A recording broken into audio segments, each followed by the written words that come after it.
আসসালামু আলাইকুম গাইস, কেমন আছো সবাই? তো গাইস আমার হাতটা তো লাল কেন তোমাদেরকে চলো শুরু থেকে বলি। সকালবেলা ঘুম থেকে উঠতে না করতে বড় বাবা গাছ দিয়ে দিল। আমাদের ঘরের বাইরে একটা আঙ্গুরের গাছ আছে, খালি আছে, আঙ্গুর ধরে নেই কোনোদিন। তাই বেফালতু রেখে লাভ নেই, সবাই মিলে বললো কেটে দে তাহলে। তারপর আমাদের গ্রামের একটা আন্টি গাছটা চেয়েছিল, তাই মা বললো ওষুধ দিয়ে দিস তাহলে। দিয়ে কাজ বাজ শেষ হওয়ার পর আমি যে একটু গাছটা কেটে রেখেছিলাম ওটা সোজা চলে গেলাম দিতে।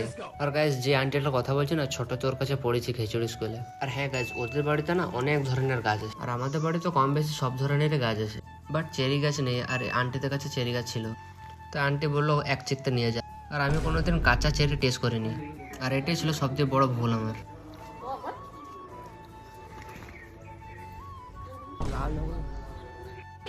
আর এত লাল ছিল, হাতটা দেখো জাস্ট এইরকম, মানে দেখে লাগছে রক্ত লেগে রয়েছে হাতে। তারপর বাইরে একটু কাজ এসে দিয়ে ভাত টাত খেয়ে বেরিয়ে গেলাম আমি কাজটা করতে। আর কাজটা কমপ্লিট করার পর বাড়ি যখন ফিরছিলাম তখন দেখো কি হলো আমার সাথে। মানে কি আর বলবো, ফাঁকা রাস্তায় টায়ারটা গেল পাংচার হয়ে। তারপর ঠেলে ঠুলে কোনো রকম আমাদের সাকিব ভাইদের দোকানকে আনলাম। আর আমাদের গাড়ির টায়ারটা টিএলএস ছিল, তাই বেশি সময় লাগলো না, 5 মিনিটে হয়ে গেল। আর এইসব করতে করতে একটা বেজে গেছিলো, তাই বাড়ি থেকে গোসল টোসল করে একটু শুলাম। তারপর বিকেলে আসরে নামাজের পর আমি চলে গেছিলাম আমাদের গ্রামের একটা জায়গায়।